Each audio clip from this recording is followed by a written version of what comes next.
Right, Jordan, I am going to start off the podcast by asking you probably a question you're not expecting, right? So, as somebody who is a San Diegoan, Sure. is Phil's barbecue the best barbecue in San Diego? Oh man, no. It's funny. Because I do think when people come to San Diego, it's a big tourist destination, as you know, and I feel fortunate to be able to live in a place where people vacation, as do you. So there's kind of a little that's kind of nice. People just Google like best barbecue or best Yeah. pizza or best cocktail bar, or whatever, and universally they get led astray.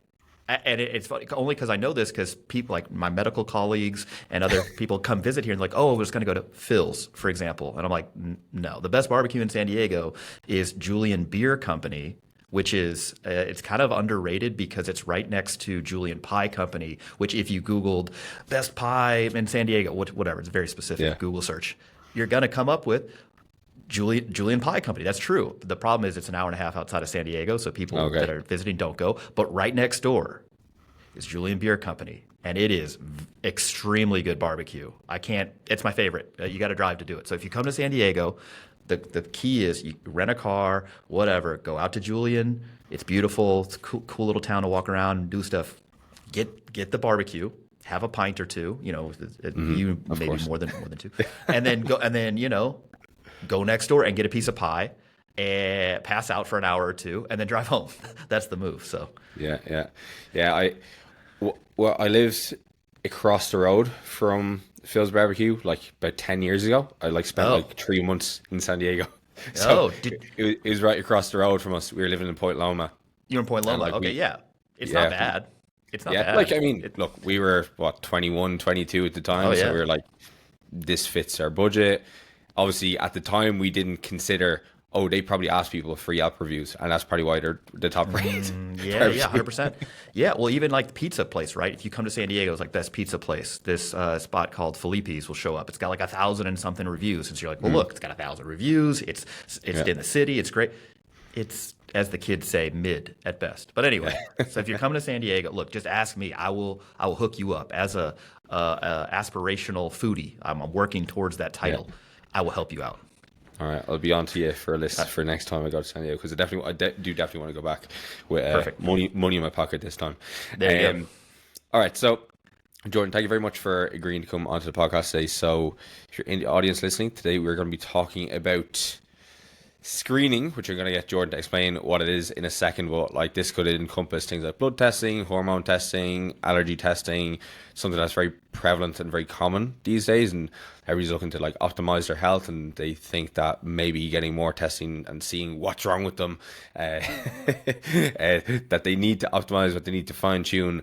But like, is that actually a good idea? So, Jordan, when we talk about like screening and like testing as a whole, what would be the difference between me going in for like a blood test versus maybe someone going in for like something to treat to diagnose an actual problem?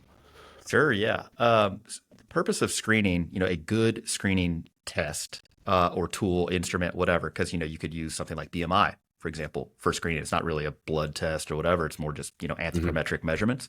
The goal of a screening instrument, we'll call it, is to successfully identify effectively all people who have this condition, right?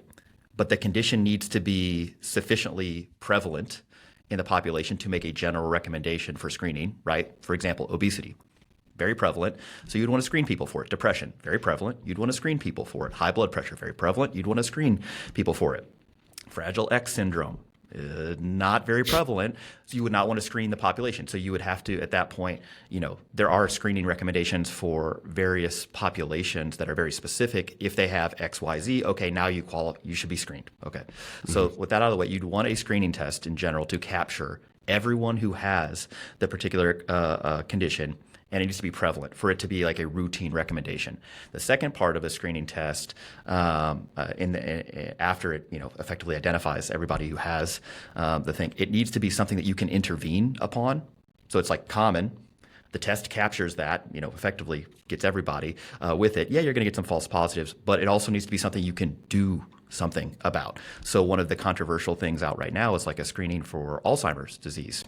And it's like, well, we don't really have a good treatment for it. So do you really want to know? And, there's some ethical stuff there. There's controversy around breast cancer screening, like mammography and stuff like that, which is a whole podcast you could do on that. Yeah. In this particular case, we're talking about laboratory testing, right? And so it's like, if you wanted a lab test for, and we can get into specifics, that tests for a vitamin deficiency, right? It's like, okay, that's fine, but why? Like, are you at risk for deficiency? Do you have clinical symptoms of deficiency? At that point, you're not really screening. You're more like searching because you have symptoms that could potentially be resulting from a vitamin deficiency. And at that point, you're looking for a reason for the diagnosis that you may have, the explanation for the clinical experience that you're having. So you want a screening test to capture something that is relatively prevalent for it to be a routine recommendation. It needs to sufficiently identify everybody who has that particular condition, and you're going to get some false positives, and it needs to be something that you can intervene upon. So meaning that it can't be something that you live with your whole life just fine, right? Or something that if you have it, it happens so quickly we can't do anything about it. It really wasn't worth identifying anyway. So yeah, a perfect screening test doesn't exist, but we have some decent ones. That's what we really mean by screening, is effectively before a diagnosis has been made or symptoms have occurred, you're just trying to catch things ahead of time. Whereas if somebody is experiencing signs or symptoms of a particular condition and we're doing a workup, a diagnostic workup, we may perform a series of tests to try to identify, well, why is this person having these signs and symptoms? And at that point, it's not really a screening, it's more of a diagnostic test. That's, if you have to draw a line in the sand, that's where you're drawing it. Okay. So you mentioned a few different screenings there that you could do. So the likes of BMI, the likes of blood pressure. I think a lot of people are somewhat aware of BMI, but I think less are probably aware of the benefits or maybe drawbacks or things they need to consider if they're taking blood pressure. Consider hypertension is it's a massive killer of so many people across the world. So could you talk to us a little bit about how would one potentially look at screening for blood pressure, and if they're what type of numbers they'd be looking for in regards to reference ranges, and what type of things would they think about when it does come to intervening then from that regard? Yeah, there are a lot of clinical practice guidelines from different national and international organizations for pretty much all screening type tests. So these things vary by country, vary by physician's training level, and okay, I prefer the European Society of Cardiologists. Oh, I prefer the American Heart Association. And sometimes they diverge slightly. And so there are a bunch of, very smart people that are arguing semantics somewhere, but we don't need to do that here. So when we think about blood pressure, what we're trying to do is identify individuals who would benefit from either lifestyle change alone or a combination of lifestyle and medication interventions to maximize not only their health trajectory, but also their quality of life, right? And so with respect to blood pressure, most current recommendations recommend at least yearly screening for hypertension. And so that requires that not only the blood pressure is actually measured by a validated tool, so usually an arm cuff. If you wanted to do it at home, there's a website called validatedbp.org, and you can find a list of kind of validated blood pressure machines that you could do on your own if you wanted to do that, or it'd be done in a doctor's office. And it has to be performed correctly, which means that you are sitting quietly in a room for approximately 30 minutes. You're not in any pain. You don't have to go to the bathroom. You haven't exercised in the last hour or so. So don't run up the stairs and then get your blood pressure measured, because it's not going to be an accurate resting blood pressure. The arm cuff has to be the correct size. So if you're big and jacked like you and I, we're going to need a bigger cuff.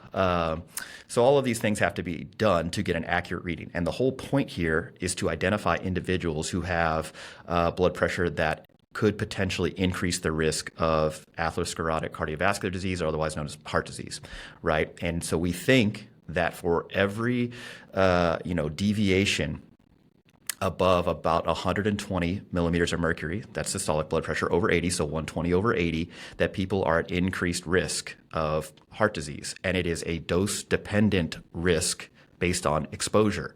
So exposure has two components. What is the magnitude by where somebody's off? So is it 130 over 85, or is it 160 over 100, right? So bigger magnitude. And then the duration of that exposure. So is this, 1 month that somebody's had elevated blood pressure or hypertension, or has it been 20 years? And obviously, the 20 years is going to portend a worse sort of greater risk. And so, the current recommendation, at least yearly, for people with previously normal blood pressure, which would be anything less than 120/80, and then for individuals who have previously been diagnosed with either elevated blood pressure or what we would call frank hypertension. That's mostly semantics. So anything over 120/80, pretty much wanting to more regularly measure those individuals' blood pressures, mainly because you're trying to do something about it. Yeah. So back in either 2017 or 2018, the American Heart Association and the European Society of Cardiology, they're both like, hey, look, previously we were letting things slide if they were, between 120 and 130 and between 80 and 85. So you could be up to like 130/85 and your doctor would be like, it's fine, don't worry about it. Basically, having realized over the years that is probably not the best way to care for patients, because that does increase the risk. And so you'd want it to actually be 120 or lower, 80 or lower.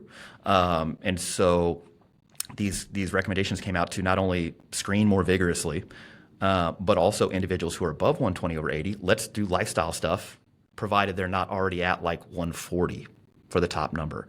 And at that point, if you're at 140, it's not that lifestyle can't make a big difference. It certainly can. But again, if we agree that there's this dose-dependent exposure risk for high blood pressure, you'd want to get that thing down as soon as possible and then pull back as you can, which usually means starting at least one blood pressure medication plus lifestyle intervention. And at the point where your blood pressure is now to, quote, target, which is less than 120/80, now we can start pulling back on some of the medications. But you don't get a gold star for going through life without medication or without help. The point is how do we optimize your risk? And usually when people have elevated blood pressure that's above 130, most of the time they would benefit from some medication. And the last thing I'll say about this, I know this isn't like a medication podcast. We don't have to go into this. Previously, it was that you'd find one blood pressure medication, one antihypertensive, and you would sort of max that dosage out before going to a second agent, before going to a third agent. And people are thinking like, why the heck would I want to be on multiple drugs at the same time? Well, what if the reason that an individual has high blood pressure is because of multiple different mechanisms? The different medications work through different mechanisms. And so at this point, you would start actually really low doses of multiple medications to try to fully attack all of the, quote, root causes here of the elevated or high blood pressure. And so anyway, that's just something that's changed quite recently. But yeah, that's like a perfect example of a screening test working well. You would identify somebody who previously did not know that they had elevated or high blood pressure. You would make an intervention in order to sort of optimize their risk or improve their risk of, in this case, developing heart disease and similar symptoms and signs. And then ultimately you would follow them up and monitor them to make sure that what you did worked. And that's kind of the story on blood pressure. As you mentioned, it affects a lot of people. And there are a lot of people who do not know that they have elevated blood pressure. They're listening to this podcast right now, and they are undertreated, and ultimately increasing the risk of, all sorts of unwanted clinical outcomes. And so if you take one thing away from this podcast, go get your blood pressure measured and make sure it's done correctly. And if it does happen to be elevated, well, now you have a target to work towards. And that's fine too. But, as we'll talk about, people want to screen for vitamin deficiencies, leptin levels, insulin resistant, whatever. I'm not saying that any of these things are bad and you should never, ever, test for them. But by far and away, testing your blood pressure, far more important and should be done far more regularly than these things. Yeah, I guess like you started off the podcast talking about like the prevalence of something in a population, and like high blood pressure is extremely prevalent. Totally. It's probably has more prevalence. I'm not going to say anything in regards to high blood sugar because it's probably up there. It's pretty close. But it's probably up there. In the United States of adults, at least half of them have elevated blood pressure or high blood pressure. Right, at least half. Right, and those are the people with the diagnosis. Yeah. Of the people who have not been screened regularly, there's got to be an even higher number. And of the people who have high blood pressure right now, most of them are not being adequately treated. And so if you had to make like a pithy comment on social media, you'd be like, not enough people are being screened for high blood pressure. Not enough people are being adequately treated for high blood pressure. And so if I said the second part, people are like, oh, you big pharma, you just want people to be on more medications. I'm like, I want people to be healthier, like, Yeah. well, by hook or by crook. So not anyway, die. yeah. But it's an important point though. Yes, Yeah. for a general screening recommendation, everybody should get this screen. It needs to be prevalent. If it's a very rare thing, it doesn't mean that nobody should be screened. It's just like, oh, well, now we have to make recommendations based on where somebody lives, particular risk factors. And so at that point, it's just getting more and more specific. So it's not a routine recommendation towards everybody. It's a very specific recommendation for a very specific group based on previously collected data. So Yeah. Yeah, and I think as well the fact that you noted that it's not something that people will notice, because like I remember the first time I checked my blood pressure, and now there's definitely some of the white coat syndrome coming into it, because I was doing it as part of a seminar where we were all checking our blood pressure, and I was like, is the higher number meant to be like a good thing? yeah. But I could feel like before I put on the cuff, like my heart was racing, which is probably not what you want, because you're thinking about, I want to have lower blood pressure than that person beside me, and then it doesn't work out like that. But the fact like you don't feel like having high blood pressure, it's different to like, say for example, if I don't know, you lost your toe, all right? Ouch. You dropped the plate in the gym on your toe, and your toe came off. You'd want to get that seen to pretty damn quickly. You want some pretty urgent care. But when it comes to something that's happening inside that you can't feel, and you're like, I feel grand. Like, I might be like 10 or 15 points above the reference range. I can deal with that later.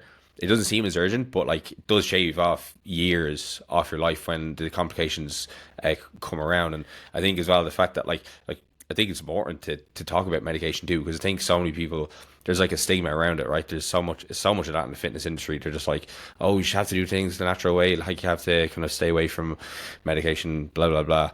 And it's like, it's there for a reason, the reason why we have come so far as like a fucking species is because we have like discovered medical science.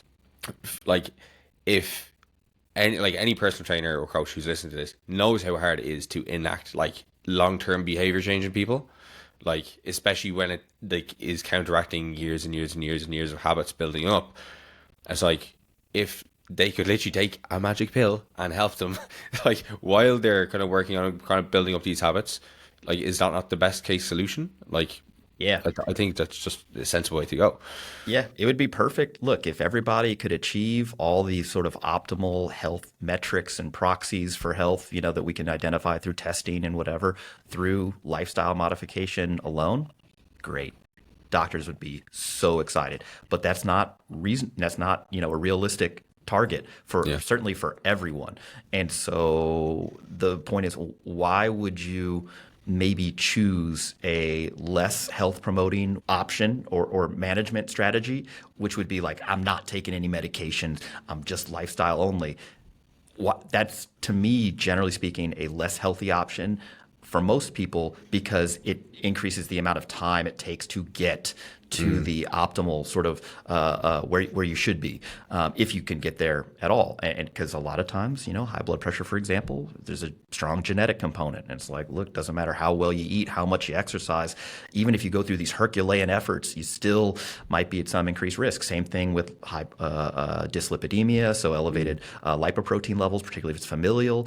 And so all of these things, excess body fat, excess atherogenic lipoprotein, excess higher blood pressure, all these things have this dose-dependent relationship between exposure and risk. And so it's like, you want to get those things back to the reference range as quickly as possible, while being as minimally intrusive as possible, so that way it can last for somebody's life, rather than like, I achieved my blood pressure goal a month in. I'm like, great, what was it 10 years later? Things change. So anyway, that's kind of an aside. But yeah, I agree with you that we should be comfortable talking about medications, and maybe not be so. It shouldn't be stigmatized. Again, no gold star for going through life, without any help. Yeah, very true. I guess like to continue on with the different aspects of screening. I think one thing that we worthwhile to discuss is like specificity and like sensitivity of different tests. for different conditions. So I think, like you mentioned BMI at the start, and again, that's something that I think everybody who is listening to the podcast will know what it is. And most people say, oh, well, I'm jacked, so BMI doesn't, matter it shouldn't matter to me because I've got a lot of muscle mass, and these are the people have, high body fats, and that's when BMI matters. How much of that would be true, and how much of that is just, I don't know, maybe missing the forest for the trees? Yeah, no, BMI has been taking a lot of heat. Not necessarily recently, although it does seem to come in waves. BMI is a screening tool that, again, most international and national organizations who comment on its use, so whether it's the American Academy of Clinical Endocrinologists, whether it's the Obesity Society, whatever, the idea is to use it to identify individuals who are at risk from carrying too much body fat, excess adiposity, whether that's frank obesity, and you want to put a cutoff on it, like 30, that's the cut point for BMI alone, or some other target that's up for debate. But right now, the cut point for obesity is 30 for BMI for most groups. For individuals of Asian descent, it's a little lower, it's 27. But in any case, going back to what you were talking about, sensitivity and specificity, easiest way to understand this is that the sensitivity of the test is the way to identify all people who have the particular condition. How good is a test at capturing everybody who has this condition? Yeah, you're going to get some false positives, but you really don't want to miss anybody. So you really want a low rate of false negatives. So BMI, for example, is not very good with respect to sensitivity. It misses about half of people who are carrying too much body fat, but who have a BMI less than 30. So these people would be called like skinny fat, for example. I don't really love that term, but people understand it. Effectively, they have a BMI that's 25 or 26, 24, maybe even normal, but they are carrying too much body fat. That does increase the risk of obesity-related chronic diseases, and there are hundreds of them. So the sensitivity of BMI alone for screening for obesity is not good. So if you really wanted to make an argument against BMI, you would say that, look, it's not a great screening tool because it misses half of the people who have too much body fat with a cut point of 30. Now, if you lowered that cut point to, say, 25, right, which is the current cut point for overweight, the sensitivity would improve, but the specificity would go way down. Specificity would be like, look, if you have a positive result from this test, we can be pretty sure that you're carrying too much body fat in the case of BMI.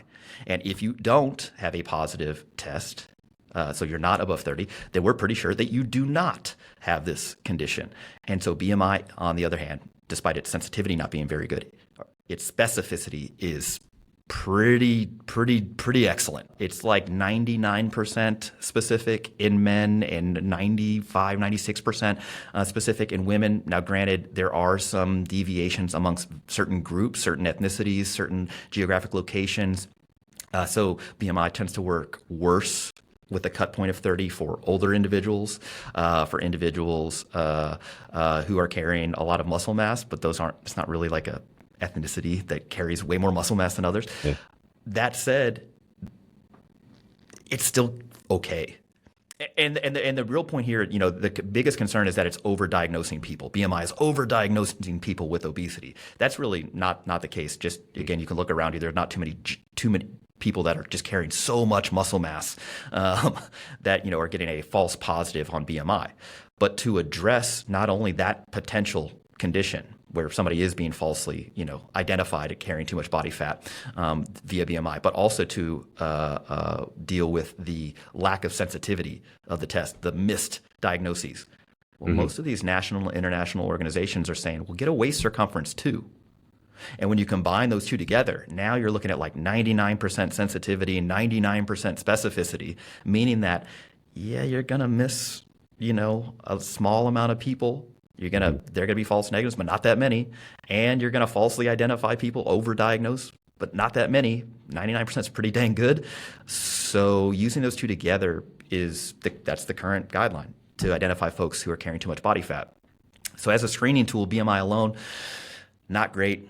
There are some alternative options out there that just I suspect in the coming years will have more data on them, like the body roundness index, for example, is showing a lot of promise. We just don't have the amount of data that we do correlating body roundness index, waist to hip ratio, things of that nature, waist to height ratio, all these other sort of ratios compared to BMI. And BMI works fine. I don't get paid by big BMI, big anthropometry to promote BMI. It's just like, it's okay. And especially if you combine it with the waist circumference, it gets even better. And yeah, I just don't get all the hate, right? Again, if anything, the biggest knock would be it doesn't identify enough people on its own. The sensitivity is not very good.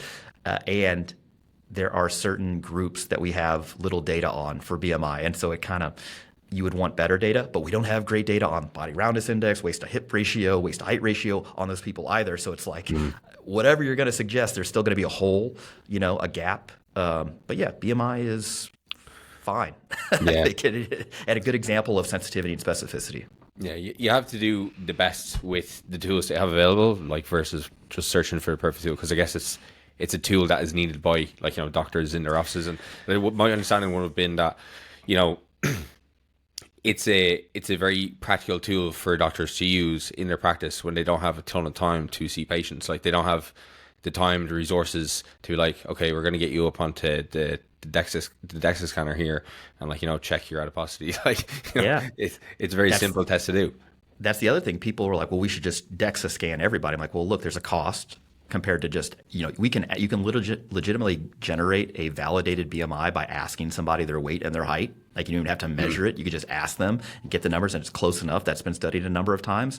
And again, the whole thing is you're trying to identify, would this person benefit from some sort of intervention to reduce their body fat level? With DEXA scanning, you got to pay. There's some money. There's some radiation, although it's not very much. So that's kind of a throwaway. But the other thing is, we don't have great cut points for, well, this is certainly too much body fat based on a number. Yeah. We don't have that. The World Health Organization suggested at some point it's like 20% for dudes and closer to 30% for women, but that's made up. It's not based on a bunch of evidence. And in fact, a little bit off track here, but there's this idea of a personal fat threshold.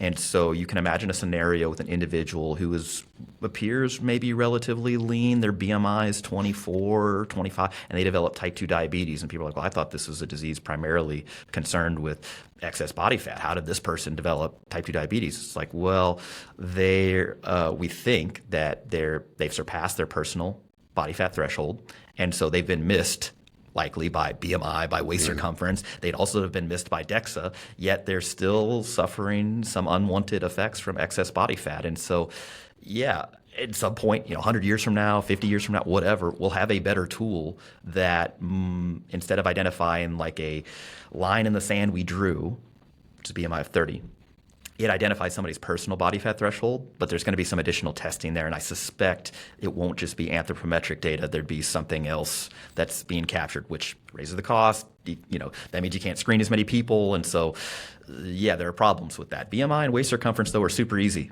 to do. And it'd be really challenging for me in my small brain to come up with a better screening tool for obesity right now that is as cheap, as quick, can be, scaled like that also does as good of a job as those two measurements for obesity screening.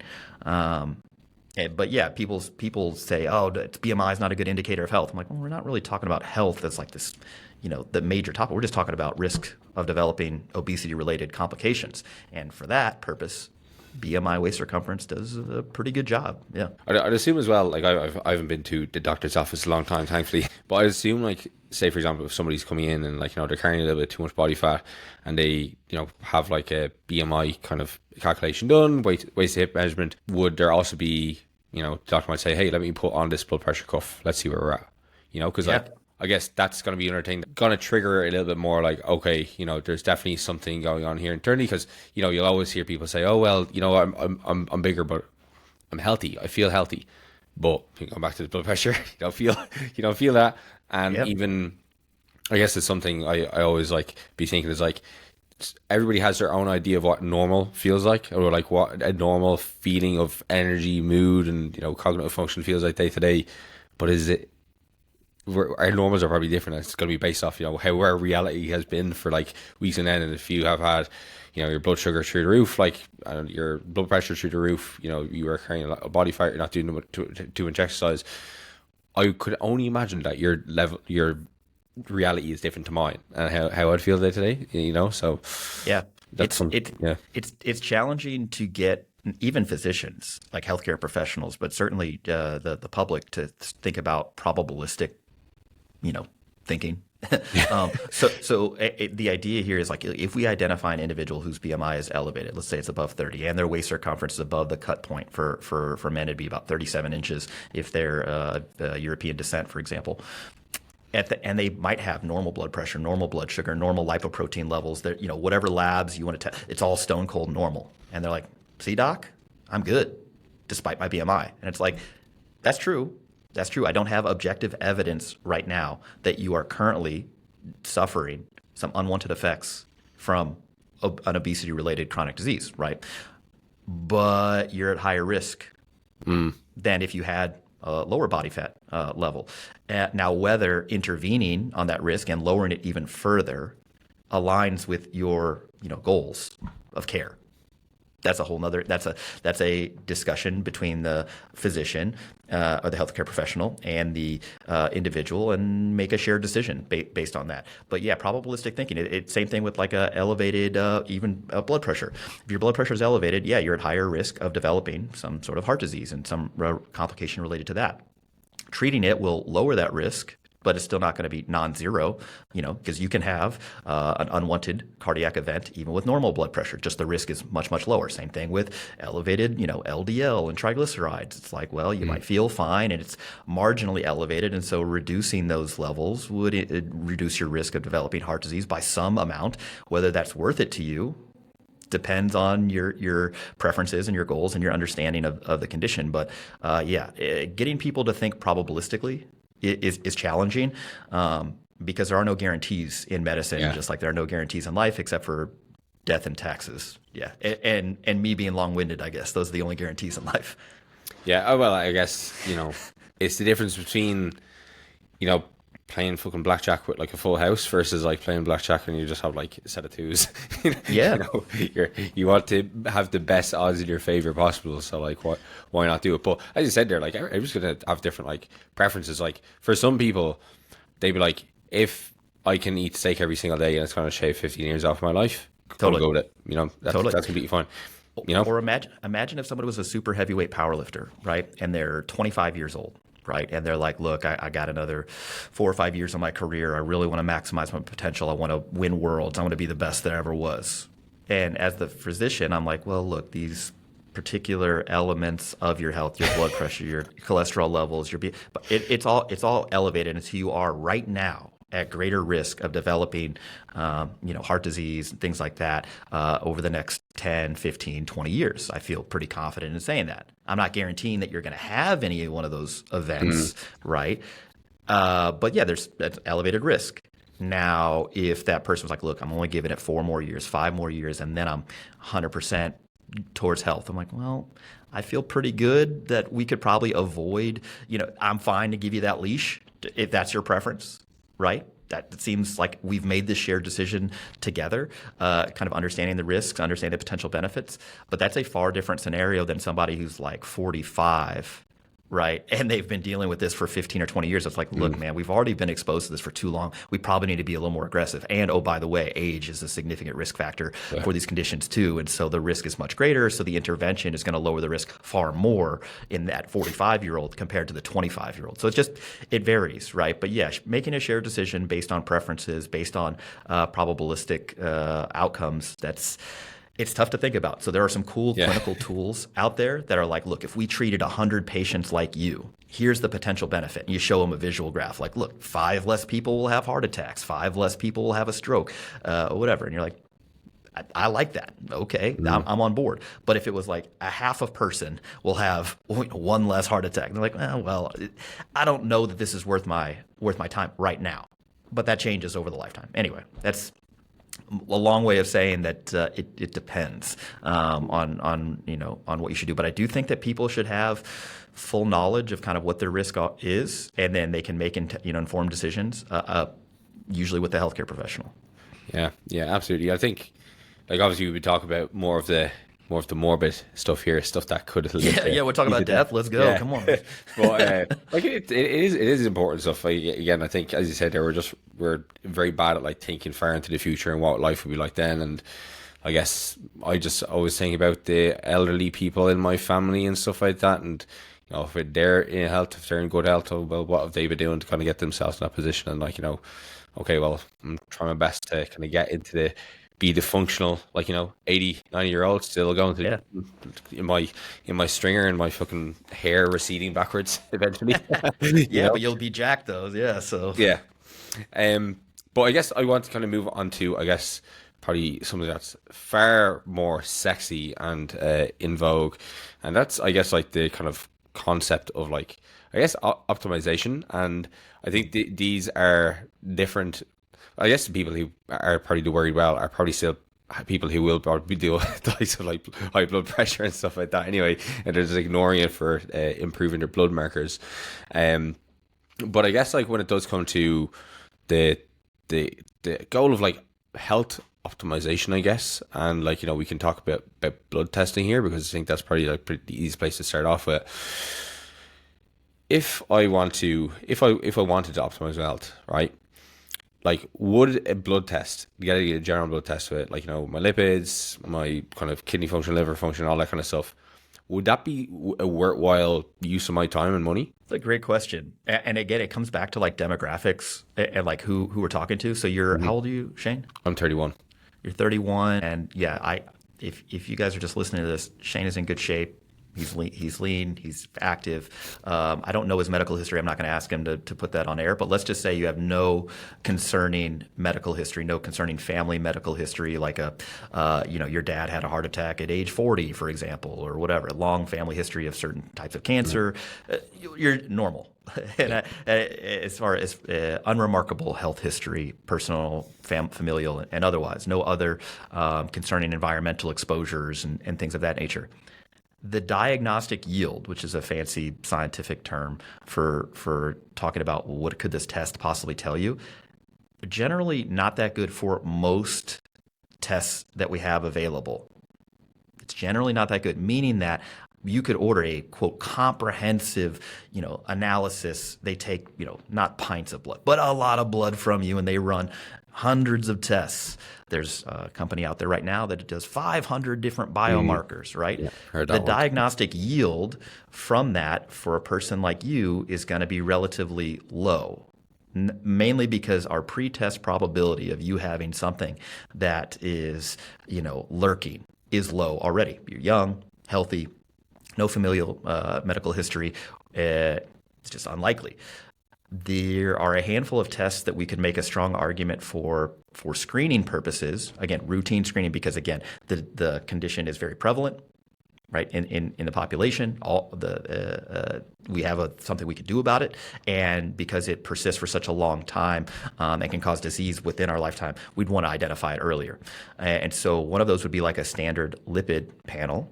Right. Another one of those would be a blood pressure test. You could make an argument in somebody who either has a personal history of carrying too much body fat, or a familial history of that, or a familial history of type 2 diabetes, for measuring their blood sugar and their A1C levels.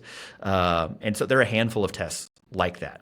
On the other hand, things that are included in a lot of standard blood work are not very useful. So, for example, a comprehensive metabolic panel where you test the function of your kidneys and your liver and things of that nature.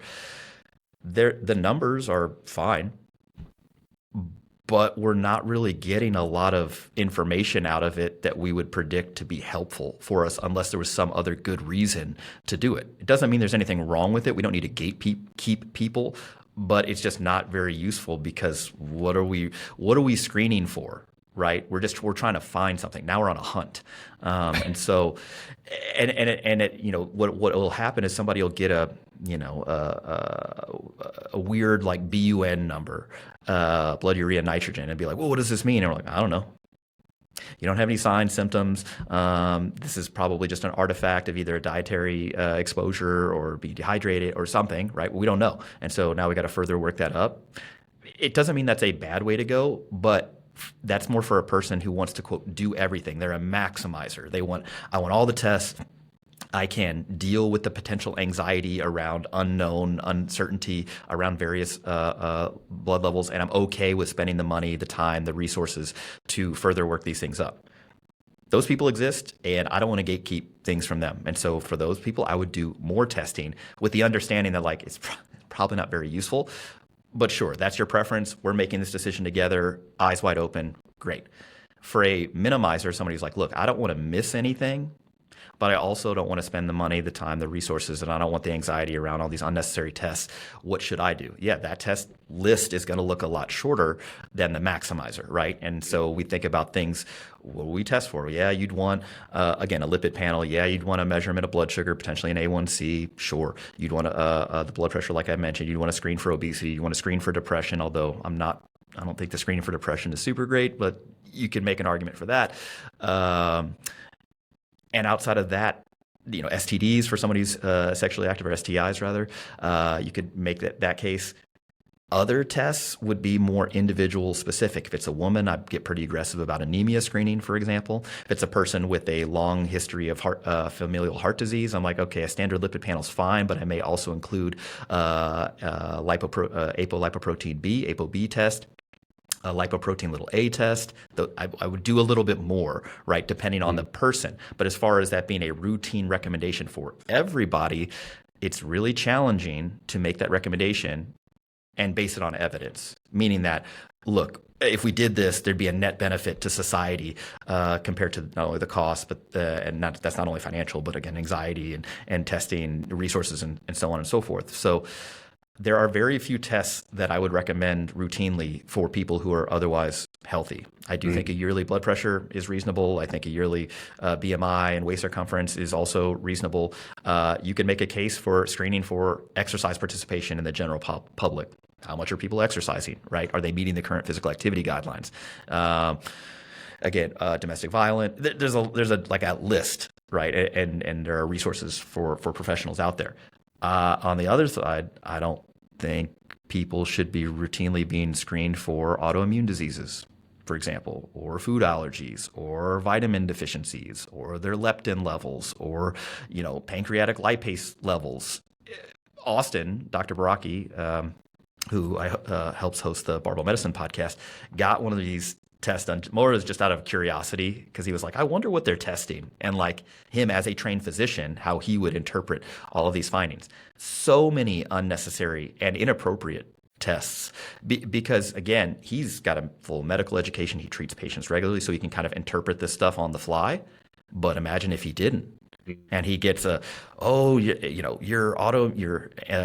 anti-nuclear antibody ANA test is something we use for autoimmune disease. That's positive. Oh my gosh, do you have an autoimmune disease? And he looks at it and he goes, I don't know what this means. It's irrelevant to me, so I'm moving on. But a person who didn't have that training would be like, gosh, I need to see a rheumatologist ASAP. Yeah. So even something more germane, more maybe topical to your audience, like a testosterone level. Yeah. You're like, I should just get a testosterone level just to check. And it's like, what are you going to do with that information? Presumably what they would respond is that, well, if it's low, I'm going to work it up. I'm like, well, how do you know that it's too low? Well, if it's below the reference range, I'm like, but if you don't have any symptoms of testosterone deficiency and then just the number is low, do you really need to do anything about it? Because the assumption would be that, quote, optimizing your testosterone level would lead to better health outcomes. But that is definitively not the case. We have lots of evidence, for example, that people who train a lot, train really, really hard, particularly in endurance sports, but also some in resistance training and strength sports, that their testosterone levels actually go down during heavy training loads, but they have no signs and symptoms of testosterone deficiency. And so it's like, okay, well, why did we get this number in the first place? What are we going to do about it? On the other hand, people who were like, I took my testosterone level from 500 to 700, and now I'm better. And it's like, those two numbers aren't different enough for us to know Like, did anything really change? So, for example, in that particular test, there is a biological variation. So day to day, how much your testosterone level changed. That's a double-digit number. And then there's a clinical variation in the test itself, which is a couple percent. And so you can have, I think it's like 17 to 20% of variation in day-to-day testosterone levels, maybe even more than that. And such that a difference between 500 and 700 is almost, we're like, well, this looks like kind of the same number to me, right? And we don't have good evidence that taking your testosterone level from 500 to 700, 500 to 800, 500 to 900 increases the amount of muscle mass that you gain, increases your longevity, increases your quality of life. We don't really have evidence on that. And so it's like, well, why do we get this thing done in the first place? Yeah, I probably tend to side more towards being a minimizer myself. But I can understand if somebody is a maximizer and they want to do additional testing, and I don't want to gatekeep that. I just want them to go into that testing with eyes wide open, like, these are what the test can possibly tell you, and here's how would potentially interpret them. So that way they're not like freaked out by the results and then like, oh shoot, I'm dying. I'm like, well, we're all dying, just at different rates. Like, this test didn't really change any of that, what we do from there. Yeah. I think like you touched on fucking heap of good stuff there. Your first point about the companies who are, I guess, doing probably, they're giving you too many markers. Those are, I've always thought about like those type of tests as like, if you get like 500 markers, you have 500 opportunities to find something that you can nitpick and make a problem out of. And I think a lot of it can come down to like that nitpicking, and even like, the limited amount of like blood results that I've gotten from clients. And, most of the time, the main things I'd be looking at is like something like lipids, because like, that's actually something that can help them from a nutritional point of view. But like, there may be something like, I don't know, AST or ALT is like slightly out of range. It could be like 0.1 or 2 points. And like, there's a problem here. My doctor said I need to like, be really kind of wary of this. And like, it could be elevated from just hard training, or it could be an issue. But also, with that level of like variance, it could just be day-to-day variability, right? And like, I think that's also a big thing when it does come to like getting the blood test done, is like, there's so much that could go into like, what those results are, just because of the time of day you got it. In this scenario, like if you're after coming off a really, really hard block of training, really stressful part of life, maybe you got the blood test done like the same week you were sick because you want to get to the bottom of your sickness, and these are going to show you like, kind of different results to if you were walking in like having, maybe not done a mental week of training, or having a mental week of work, and coming in well slept, all this kind of stuff. And I think like one thing I quite frequently say to clients when they're kind of ask me like, should I go get bloods done, is, and even like friends and family, like I'll just say to them, I guess like, if you have like symptoms that would definitely kind of be worrisome, I guess, things that you'd be kind of concerned about, maybe ask your doctor, but maybe ask the doctor versus me. But then the next thing would be like, okay, well, first off, let's like see how is everything going on in your lifestyle. Like, how is stress been lately? Have you been sleeping well lately? Have you been eating some fruits and vegetables? Like, like, have you been exercising? Yeah.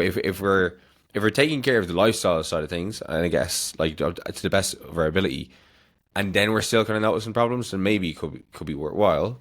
But at the same time, it's like working the lifestyle stuff first, and you probably won't notice as much kind of negative kind of things popping up.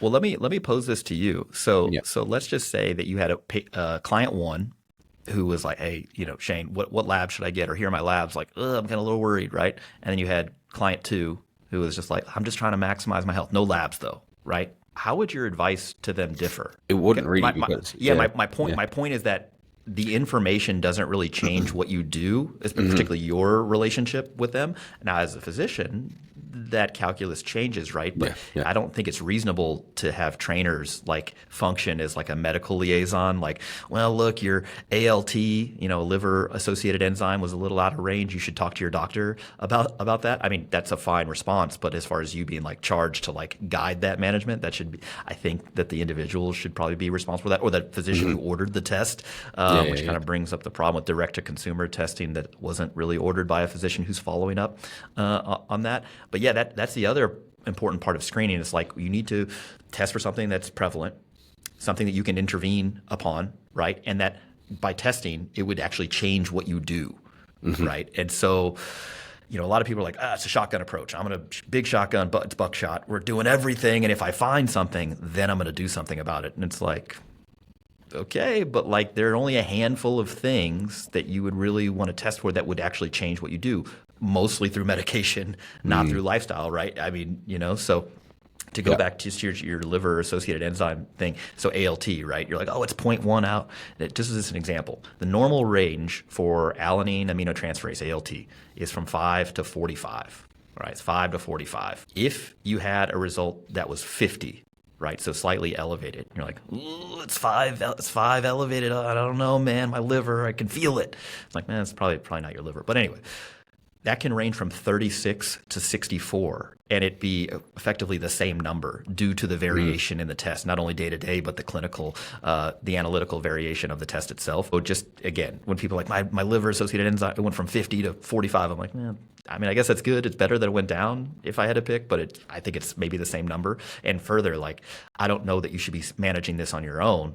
I think a doctor, for example, if I saw elevated liver-associated enzymes in a hard-training individual, I'd likely chalk it up to training, right? But I'd want to make sure. So I'm like, hey, look, when's your next deload week? On that next deload week, skip Friday session, and then Monday morning, first thing, come in and we'll get a blood draw just to make sure that this is training related and not liver related. It's the same thing with people who supplement creatine, for example. There is a potential risk of creatine, particularly not so great kind. So creatine, ethyl ester, crealkaline, all these sort of things that don't really get absorbed very well. For it to, when in the body, cyclize to creatinine, which is a marker in the blood that we use to assess kidney function. It's a rough measurement of kidney function. So that can go way up. And people are like, oh my God, doctors would look at this test of your creatinine and say, your kidneys are pickled, right?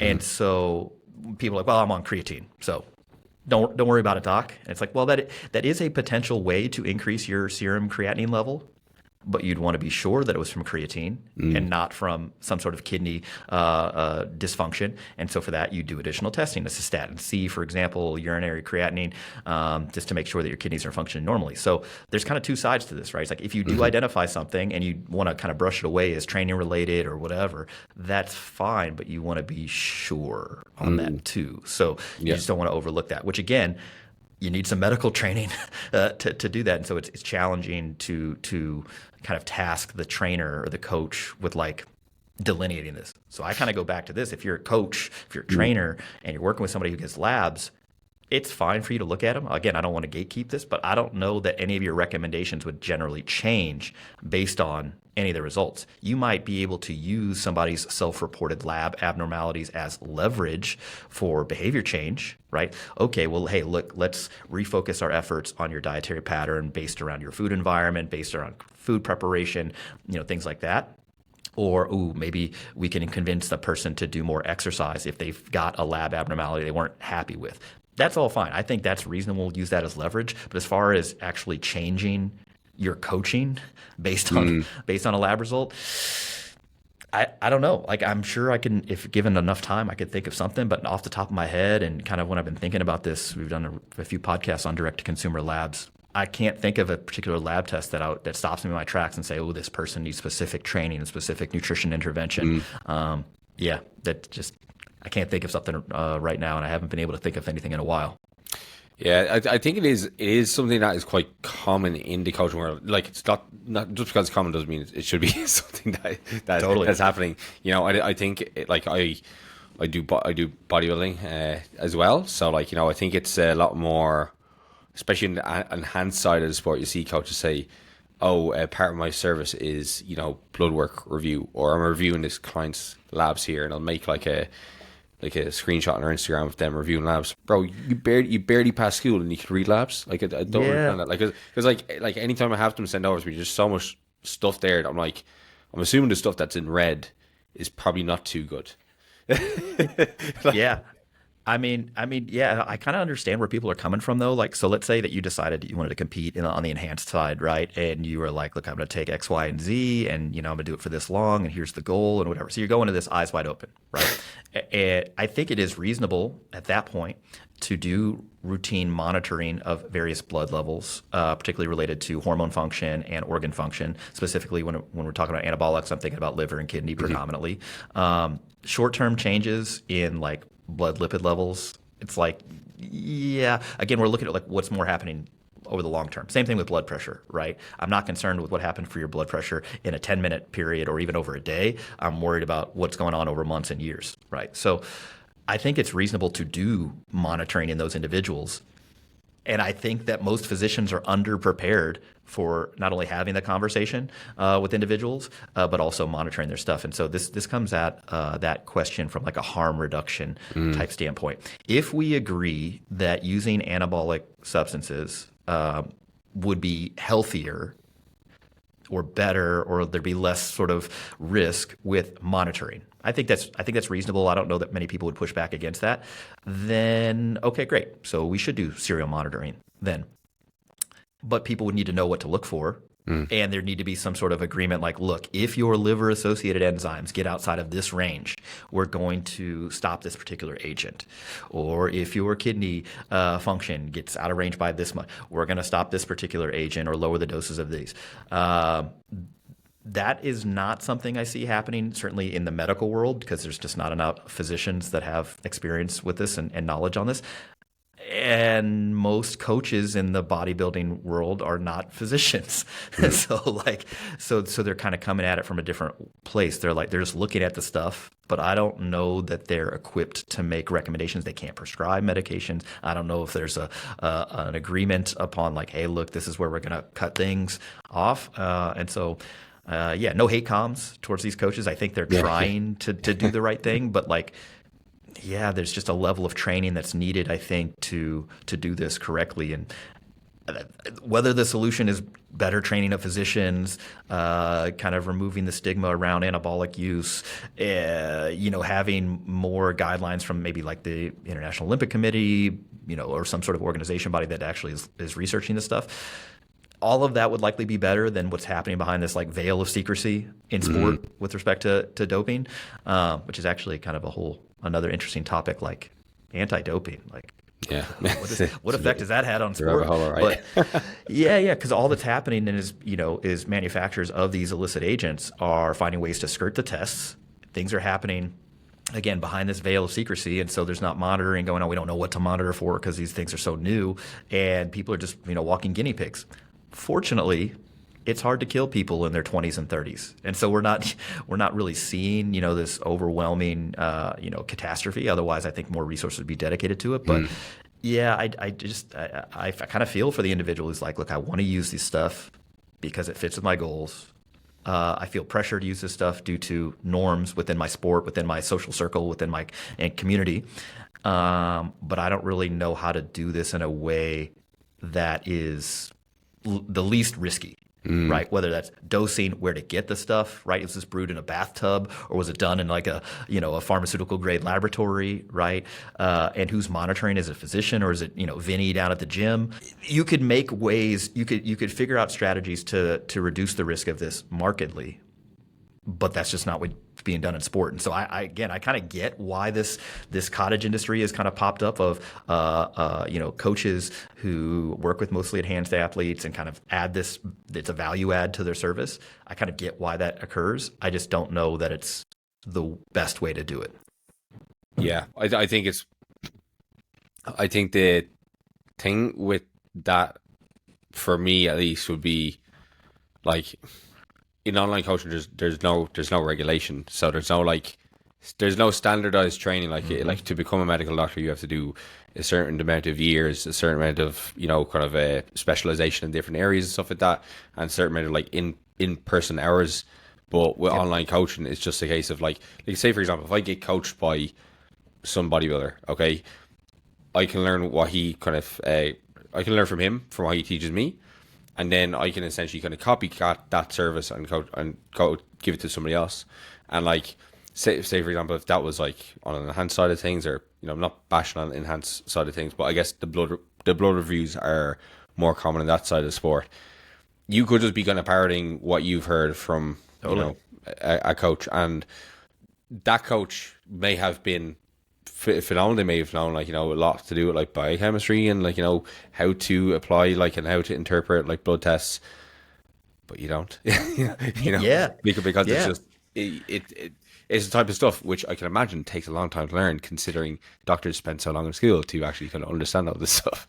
And there's just a lot of unknowns, right? Yeah. It's like, look, if this particular biomarker, this liver-associated enzyme, this marker of kidney function, this lipid level, this whatever test is outside the reference range, and you're using X, Y, Z agents that have not been well studied in humans over long periods of time at these doses, and then we're kind of like, there's a lot of uncertainty there. Yeah. Right. And so, yeah, I mean, it's just a hedge that having a medical professional monitor the stuff and making sure that the agents the person's using are, they know what they're using at the correct doses, that they're targeting and whatever. It's a hedge that, like, yeah, maybe we could do a better job if we were trained appropriately, and that would be better than what's currently happening on the underground. But challenging situation for sure. I've worked with a number of people on this, and they're like, well, how confident are you in what you're telling me? I'm like, not very confident. Not very confident. And here's why. And so I feel for the individual. I'm empathetic towards them. I just think that as you mentioned, the additional training for physicians, it does kind of give you this additional level of like caution and uncertainty that I actually think is helpful here. Yeah. Because we're like, look, I think this, but I'm uncertain because of these other factors. I think that comes from training and experience working with patients on an actual like life or death kind of basis versus like, yeah, well, I've taken this stuff before. I've worked with other people like this before, and so I feel comfortable. I'm like, I don't know that that's enough training, to really do a good job there. But understand why people do it. I get it, man. It's challenging. Yeah, it's something though, like not this specifically, but it's something that I get from listening to your podcast a lot. Is like yourself and Austin will quite frequently, when you're going through like the case studies, or you're talking about different topics, you'll like mention that you don't know or you're not sure. Yeah. And This is made up. Yeah. Yeah, or we don't have enough good evidence to understand this like topic well enough or whatever. And I think that can quite often be the difference. It's like the Dunning-Kruger, the person who's like just kind of learning about all this type of stuff. They've had a few like a year or two of experience, and they feel like they know everything. And then once you go past that like first year, then you're into like the valley of despair before you get to the point where at the very end of the Dunning-Kruger, and you're just like, I am knowledgeable enough to know that I do not know everything, and I'm able to at least acknowledge that. And I think that is important, because sometimes I'll be working with clients, and I've been working in my capacity with training nutrition for as long as I have, and some stuff that pops up and I can't explain it. I'm like, I don't know what is happening, but it is Don't know what you don't know. Yeah. No, I had that. There was a woman. She's a coach, and she makes her clients get labs. Right. And she sent me this lab thing. It was kind of funny. She's like, look, my client had these labs, and, here's what I think. And her thought had nothing to do with the most concerning finding on this lab report, which showed some blood in the urine. And I was like, yeah, so that is decidedly abnormal. Like, would want to repeat the test, potentially, if it was still positive, kind of go through this sort of workup to figure out why there's blood in the urine. Like, could this be potentially something terrible, a bladder cancer, cancer of the kidney, some sort of obstruction, whatever. Like, there's just a number of things that can cause that. But she didn't even notice it. And I was like, again, because I've looked at thousands, tens of thousands potentially of labs, and then physicians who are far more experienced than me, their numbers are much, much higher. You get used to looking at things and identifying like, okay, this is decidedly abnormal and I'm worried about it, versus this is kind of abnormal, but doesn't really matter. That's more of an experience thing, secondary to training, which you just don't have unless you went through the medical training. I suppose you could do like some sort of shadowing thing, where a trained professional was like teaching you piecemeal, but like that would be a pretty unique sort of situation. But yeah, that happened. And she goes, oh my God, I didn't even notice. I'm like, well, why would you? Like, you You didn't. It's a different level of training. And Yeah. she's like, well, what do you recommend I do? I was like, I recommend that you refer them back to their physician for this workup, because I think that's the best handling of this versus a coach handling the workup, you know? So, Yeah. yeah. Even one of these big a similar thing happened in one of these big lab companies. The person got hundreds of tests done. They're like, look at my metabolic age is this, my biological age is this, and whatever. And it told me that I should eat these certain types of foods to, whatever. It's all made up. They missed that the person had anemia. And like having anemia due to whether iron deficiency or whatever, that is not a final diagnosis. It's like, why does the person have anemia? Why are they iron deficient, right? And then how to intervene upon that, because it's not just, oh, well, they're not getting enough iron in their diet. It could be due to a whole bunch of other things that are potentially lethal if missed. And they were like, well, they didn't mention anything about that. I'm like, yes, because these lab companies are not practicing healthcare. They're businesses. This direct-to-consumer thing, I think, is potential to be very, very helpful if done appropriately, if done ethically. What you would want is for a person who is interested in ascertaining their own labs. I don't want to gatekeep that. I'm 100% on board. If you're at home and you want to get a comprehensive metabolic panel, you want to get your lipids tested, you want to get your A1C tested, you want to get some of these other advanced cardiac tests, I'm fine with all of that. Do it. But it needs to be done appropriately. And so what you would do is you would go to a website, you would enter your information in, your medical history, whatever, and it would spit out a recommendation like, hey, look, based on your information, these are like what we would recommend routinely for everybody who's like you. If you wanted to do these extra things, here are some options. You don't really need them, but if you wanted to, these are reasonable, right? And the person's like, I'm a maximizer. I want all of them. Selects all, adds to cart, checked out. They get those tested, right? And then the interpretation would come back and it would say, look, we are 95% confident that this is your lab. This is the metric. And here's what we think it means based on the information you've provided. Any sort of abnormality, any sort of like weird thing, it'd be effectively like, this may mean something not so great. This may be TWD, time wasted on useless detail, but you should work it up with your physician and consider these things. Ultimately, you're just trying to empower the individual to take control of their own health trajectory. And that's like, look, that's a business idea. Like I want to do that. It requires some more capital and some more planning and infrastructure, and there are a bunch of hoops to jump through in the United States to get that off the ground. But that's not what's currently being practiced. What's currently being practiced is like a la carte labs. Hey, you want this? We'll sell it to you. And the interpretation, not worried about it. And the follow-up, not worried about it. And so it's kind of like, man, I wish that there was maybe somebody else in the space just doing this more ethically. But yeah, this is a $6.3 billion industry, a lot of money in the space, and that's the United States. People want their labs. I get that. I just wish it were being done more appropriately, more thoughtfully than kind of just like open market, do whatever you want. It's totally fine. So I think there's some pitfalls to that. Yeah, I think considering there is like you can get the blood test and then you get the information and then it's just like what do like what do I do with this information here? Like if there is something out of range, like you can go into ChatGPT and ask, right? But that's not going to give you the best. That's not a medical doctor. It's like giving you an aggregate of all the information online, and some of that could be harmful. So I think, and then as well, it can get people into, I guess like you can correct me if I'm wrong here, but like my understanding would be that like it's not always a simple like additive or adding or subtracting of like, oh, my calcium is low on this like micronutrient test, so I must supplement with calcium because I don't like to eat dairy or something like that. Like, yep. Or like you mentioned iron there, for example, like you can supplement way too much with iron. There's toxicity levels to these things. So like even just like I don't have a ton of like knowledge on like how to like manipulate bloods and stuff like that because I'm not qualified for that type of stuff. But like I know a surface level that it probably wouldn't be additive or subtractive of just like adding in different aspects to my lifestyle, taking away blah blah blah, and that's going to have a positive effect on all of them because I guess like they're all shifting, like with different kind of lifestyle interventions, health, other things going on within our body. So yeah, like Yeah, am I on the right track there with that? Kind of understand. totally. Yeah. If I see a lab abnormality, I'm like, my first question is like, is this real? Right? Just particularly if it's way off. I'm like, look, is this real?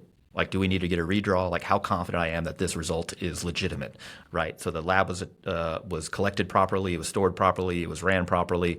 You know, that's thing one. Thing two, all right, I accept that this is real. It's way out of range. Okay, well, how serious is this? Like, do I need to immediately call this person, go to the ER, or is this more like, okay, now we need to work up this thing further? And then, so if it's the latter, I'm like, okay, great. What, based on the information that I have right now from the individual that I've been talking to, what other sort of tests would I want to run to identify why this lab is abnormal, right? And I'm doing that testing if it would lead me to different management, right? So, for example, if someone's got iron deficiency, anemia, they got anemia because they're hemorrhaging, right? They're bleeding, blood losses. Well, that's certainly different than if it's like a dietary related thing, right? And if the diet related thing is because they're actually low energy availability, they've been trying to lose weight, they're not eating enough, whatever, and the iron has gone through the basement. On top of that, that's different than if somebody has a particular dietary pattern, they're maintaining their weight, but they're just not getting enough iron, right? It's just different considerations based on the cause. And so, yeah, the workup in some cases can be extensive, and other times trained clinician would look at a lab and say, yeah, it's out of range, but who cares? Like this doesn't matter. It's not harmful. Ignore it. And that requires a level of training that is, you got to go to medical school. Like, I don't know what else to say. Like Austin and I have thought about, what if we make like a labs course, Because I think just people are generally curious. They want to know, they feel like they had more information. They may be better suited at kind of interpreting their own health and modifying it going forward. But it's kind of like, man, this course would be inaccessible. You would just need so much training, right? The course, look, it's a year-long course and you got to go learn all this sort of stuff. It's like a mini med school thing. It's like, well, maybe just tell people to go to medical school, or some similar type of training where they'd be able to interpret these things. Yeah, it's more complicated than people can appreciate. And I don't want to gatekeep. Again, I don't want to put up barriers and tell people, just don't worry about your health, because it's not just definitively not what I'm saying. It's just that it's challenging. You're trying to interpret your own labs, and you don't have a medical professional that you can kind of bounce ideas off of or have them interpret this stuff for you. So one of the controversial things, I'll try to get your take on this. In the United States, and I don't know how it is where you're at, but like, let's say you went to the doctor here and you got they're like, you're 31, you haven't been to the doctor in a while. We need to get a lipid panel. We need to get some blood work. They're going to test your CB, a complete blood count. Not very useful, but whatever. They're going to do it anyway. They're going to do a CMP, comprehensive metabolic panel. Not terribly useful, but they're going to check it anyway. And doctors who are not very well trained are also going to run like a vitamin D level. Not useful, but whatever. They're going to do all this stuff. Now, those results are going to come back to you in most cases prior to your doctor talking to you. You're going to be able to go online to your patient portal and look at these lab results. It could be a day, 2 days, multiple days, if it's over the weekend, whatever, before your doctor either calls you or writes a note in your patient portal saying, these all look fine, or whatever. And so you are tasked with looking at them, interpreting them, and then being like, well, what do I do? And it can be very, very challenging and anxiety producing. And so I'm kind of the opinion, like, should we wait to release the results until after the doctor has discussed them with the patient, right? Would that be net better than just releasing them and say, hey, look, these are your results, go forth and do whatever, and the doctor will be with you, when they can. It's kind of an interesting, almost an ethical question in a way, should we bar people from seeing their own results? Yeah, I guess there's obviously the personal information privacy aspect to it, but then there's also you get it back and you see a few numbers in the red, and again the natural kind of instinct comes out. Something is in red. This must be bad. I must Google this and see what this is all about. And you can, I guess, people might not even think about people might just think that's a hard cut off. Once you go past the reference range, that's really, really bad. Versus be like, oh yeah, daily variability, that kind of thing, or the reference ranges being largely just kind of made up. And then but then say for example, if you have a doctor who's reading it out straight away, if they're well trained, they're obviously going to be able to say, okay, this is what makes this here, this matters, this here doesn't matter as much. They're going to be Yeah. able to discuss all the kind of intricacies of blood testing.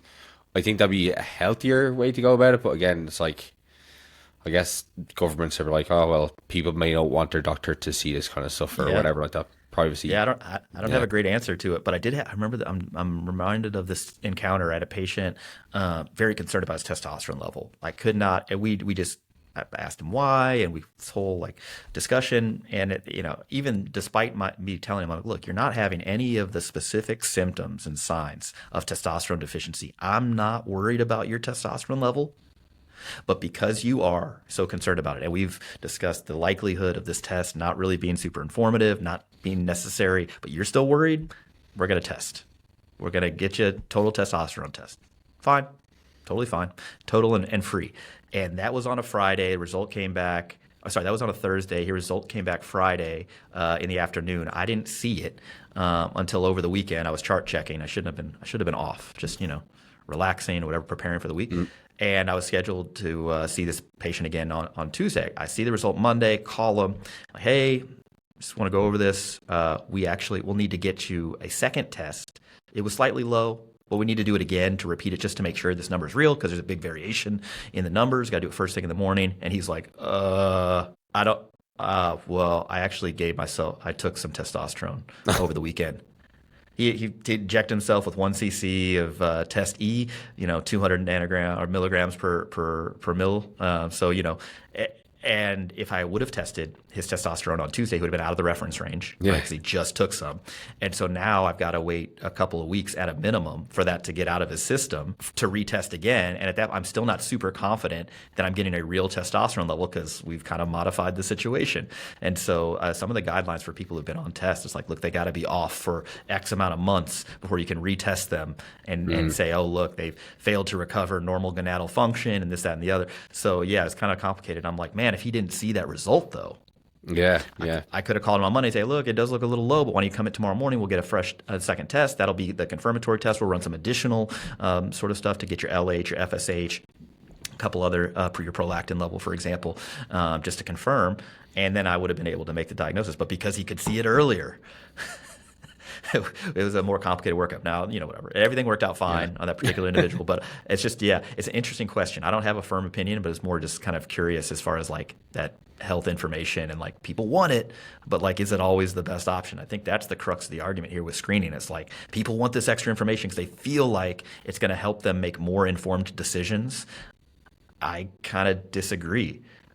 All of the health-related practices that we would advocate for based on existing evidence. So eating a health-promoting dietary pattern that helps you achieve a healthy body weight and body composition and also fuels sufficient physical activity, participating in enough physical activity, exercise, right? Getting enough high-quality sleep, doing the sort of regular recommended medical screening for your demographic, having high-value, highly meaningful social interactions, all these sort of things. None of them are lab-dependent. Yeah. No lab is going to tell, I got to definitively change this sort of stuff, right? So where lab testing does come into consideration is, those routinely recommended screening tests. And then if somebody's having signs, symptoms, or otherwise concerns about their health, then we can do focused testing to identify if there's anything else we would do differently, right? But just aiming a shotgun at it and just shooting it and getting all these different tests to go searching for something without sort of guidance, I'm against. I'm not a big fan of that. Yeah, big time. I was going to say on the doctor front, maybe some people will be put off with that question if they've ever seen Family Guy and the doctor in Family Guy. Where he's like, it's like, we've got some terrible news here. It's like something completely unrelated. Yeah, exactly. Yep. 100%. I guess like I've had you here for a very, very long time now, so we're kind of up to an hour and 20 minutes here. But I do want to get your kind of thoughts on, I guess, like the food sensitivity kind of testing, kind of gut testing, because that's also something that is quite popular at the moment. It seems that more and more people are getting gut issues. Well, it seems they're talking about them more for sure. And there's a lot of different kind of testing methods that are going around, like Dutch testing and stuff like that, and like I don't know how many of these tests are properly validated, and I guess like that's probably something we should talk about, is maybe like it tests validity and its reliability to maybe pick up at like diagnosis. Yeah, no, these are great questions. So let's start with the food allergy sort of testing. And there's this whole semantic argument about adverse food reaction versus allergy and like nomenclature type stuff. That's for another podcast with somebody far smarter than me. But yeah, just when people are testing this stuff, I think it comes from a place of like, look, I'm not feeling myself. I don't feel particularly well after I eat. Or there's some sort of temporality sort of related there, or they've otherwise been convinced by listening to stuff like, look, the symptoms that you're experiencing are due to an adverse food reaction or an allergy. And so to them, it logically makes sense. Like, look, I'm experiencing these things. That experience is real to me. It comes after I eat. And so I'm concerned. That all makes perfect sense to me. And there is certainly a role for legitimate, validated food testing, allergy testing, adverse food reaction testing. Usually those are IgE, immunoglobulin E antibody testing. Those all exist, usually done through an allergist, rheumatologist, some other specialized medical professional. Those are not the ones you can order to your house, though. The ones you can order to your house are IgG testing. They are not validated. Despite them being like standardized and providing quote accurate outcomes, there's just not clinical utility to these. Meaning that if somebody had a look at you're sensitive to eggs or gluten or whatever, it's like that doesn't actually tell you that you're legitimately sensitive to eggs or gluten, for example. So the mail at home, get it yourself? No, it's not. Unfortunately, we're not there yet. And yeah, if you feel like you're having these things, I can empathize there. Would recommend working with a trained allergist and or rheumatologist to work that up and see if there's something that you could change dietarily that would make you feel better, otherwise improve your quality of life. The issue is I don't want somebody to get a home test.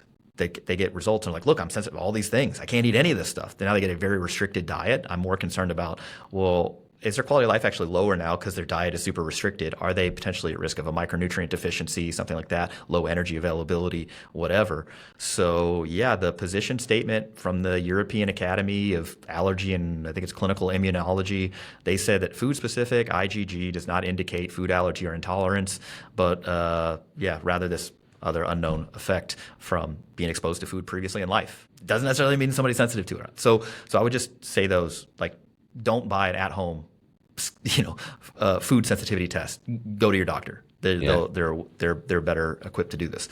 The gut stuff is even more complicated because when people start talking about gut health, it's not that I roll my eyes. I'm just more like, look, by saying the phrase gut health, you're falling into one of two categories. Category one is you are a science communicator. You're well educated on this sort of stuff, and you understand that in common parlance, gut health is meaningful to people. They kind of intuitively, they get what you're saying, but in the back of your head, you know that this is a nonsense term. It doesn't mean anything in particular as far as like certain objective tests and how those are well validated towards various outcomes or trajectories in people's health. So you're just using it as like a shortcut to not only get people's attention, but also to communicate effectively. Or you fall into the second camp where you're like, gut health is this thing. It's a panacea. It's, the road to Rome, like road to riches. At that point, you would ask this person, well, what is gut health? Like, define it, and how would you test for it? And that's nonsense. There's nothing that comes after that is useful. And so which kind of informs my answer here, right? We can't really test for gut health. We don't have objective, validated tests, markers, combinations of tests, batteries of tests that tell you, ooh, you have great gut health. And so your health trajectory is this way. Ooh, you have bad gut health. Your health trajectory is this way. And even more importantly, and kind of at the crux of this discussion of screening and whatever, getting a particular result on some sort of gut-related measurement or test doesn't tell you what you need to do. The advice is the same. Eat a variety of fruits and vegetables, maybe have some fermented food here and there, right? Like make sure you eat a minimally processed food, diet-based diet, maintain a healthy body composition and body weight, be active, like avoid antibiotics to the extent that it's necessary that would otherwise, kill a lot of your gut bacteria for a period of time. Like none of those things require a test to tell you to do. So, yeah, I'm very curious. There are people out there that kind of bill themselves as like gut health experts. And they're like, you need to do this, this, and this for testing. And that would inform the way that I coach you. And I'm like, that's bullshit. Sorry, if you were at a PG-13 rating or PG, not after that. Sorry, that's bullshit. I can't say it. I can't say it any more strongly than that. That is not evidence-based. That is not valid.